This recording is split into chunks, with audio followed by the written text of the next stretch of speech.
Alright, so I'm in Ulster County. It's about 1:15. I just have to shoot around the corner here to do another car.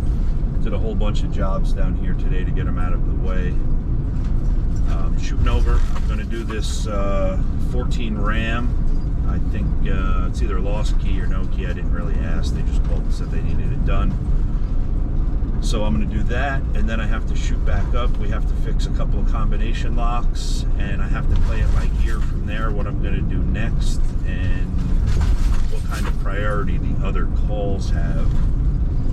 I have to call them and see exactly what's going on. But anyway, I'll be back with you in a few minutes here.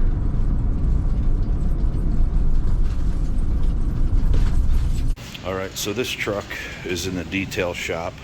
They just have an emergency key for it, and it's a 2014 Ram, so they want this cut. I guess they picked it up at auction. All it had was a emergency key, so we're gonna cut a fobic with a remote start. They said they called, and this truck does have remote start, so I'm gonna grab everything and cut the emergency key for the fob, and I'll be back with you.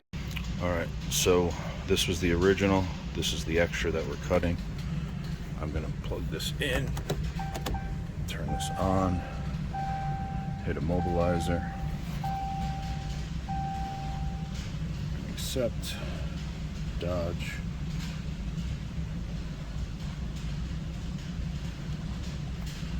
manual selection,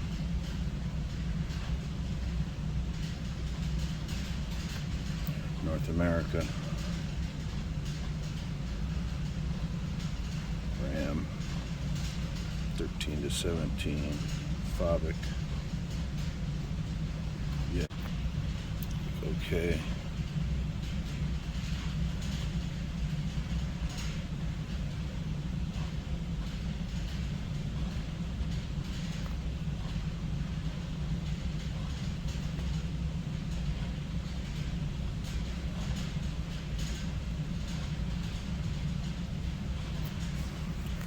Turn this key off. Yes.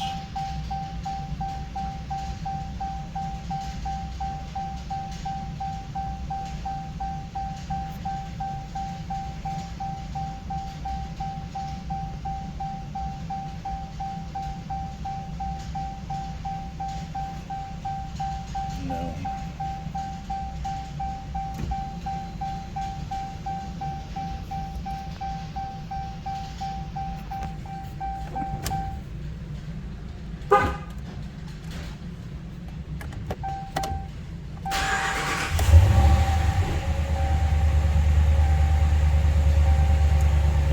Done. Moving on. Alright, so we took care of the Dodge. Somebody saw my truck while I was here. So now we got to shoot to the other side.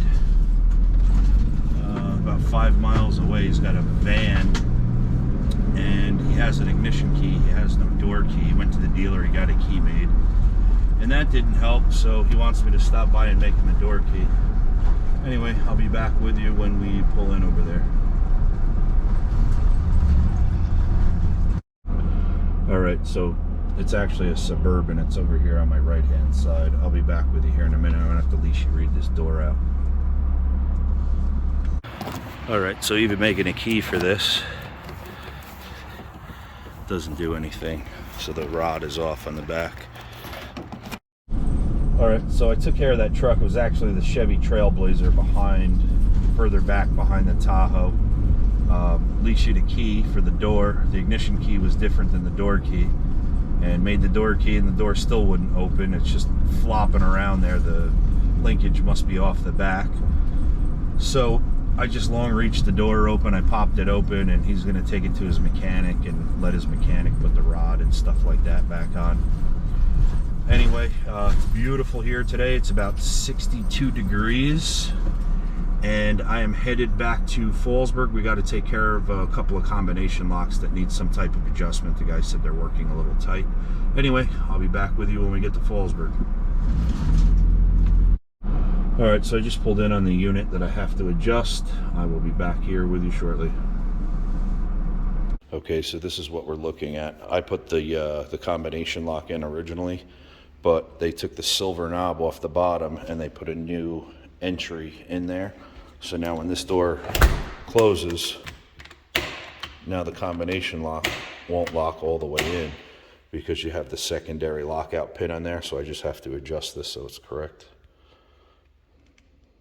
And as you can see with the strike plate, it's kind of hacked up here. Okay, so this door is finished.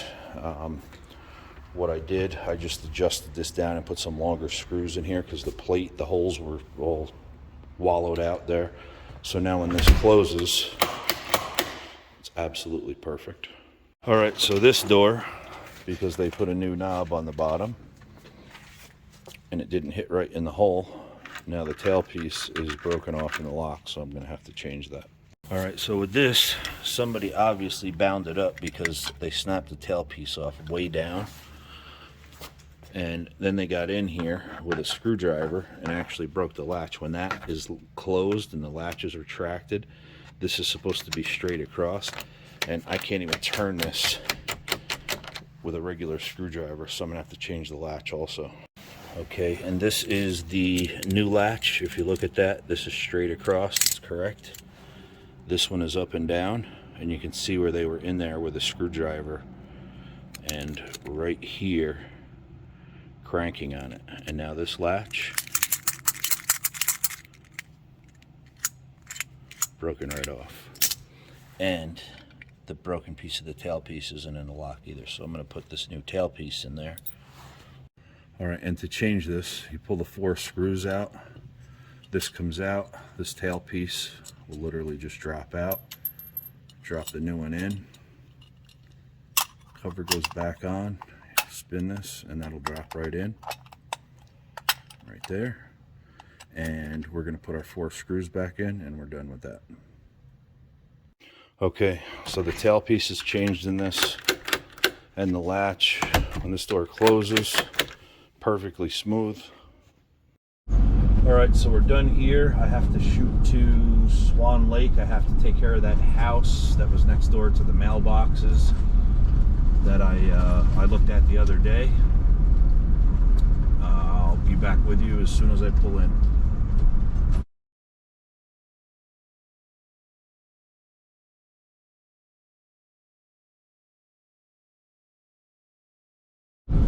All right, so we just I put a combination lock and a passage knob on there and a couple of garage cylinders. I'm just going to throw up some pictures of it, and I'm going to roll tomorrow off of today's video. That way I'll just do 2 videos in one. Anyway, I'll be back with you guys tomorrow.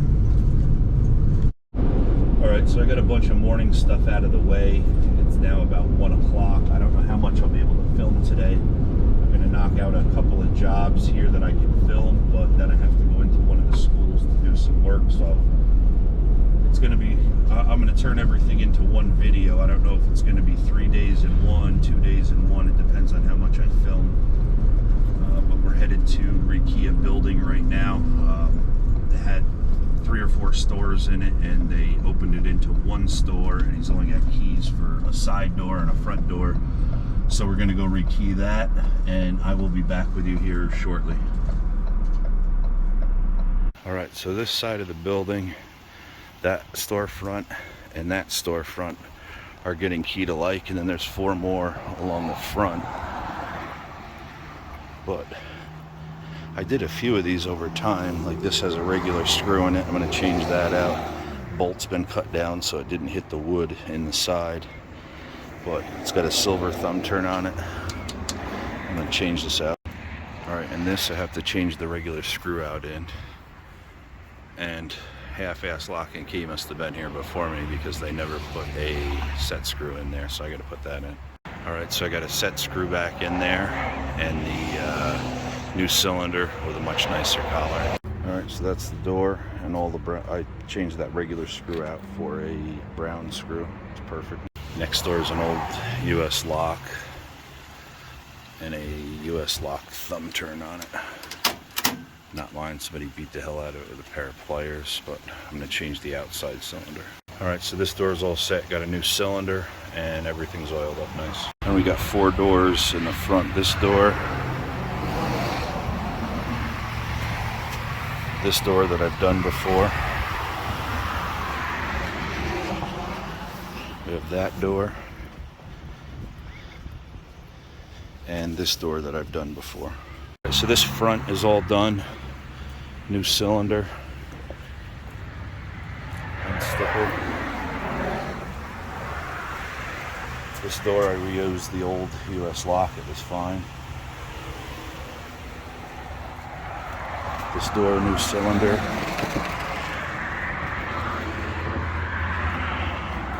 And this door I was able to reuse the old US lock, just rekey them. And this side here is done, new cylinder.